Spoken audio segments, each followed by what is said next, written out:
شلون ممكن اتلافى الاصابه اللي تجيني بالاكتاف اذا انا كنت بالنادي او كنت بالبيت؟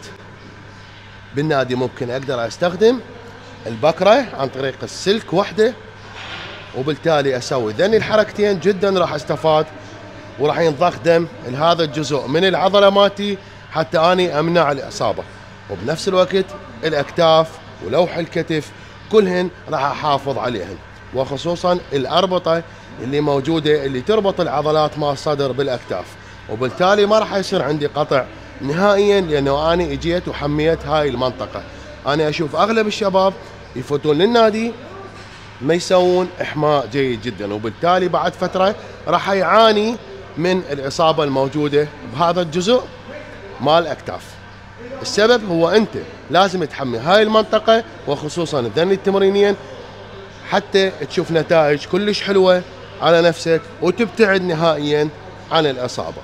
واللي عنده اصابه ممكن يسوي ذني التمرينيين حتى نوصل مغذيات صغرى وكبرى لهذا المكان، وبالتالي يتعالج شويه بعد شويه. ودائما انا اقول لكم صحصحوا وياي وافيدك.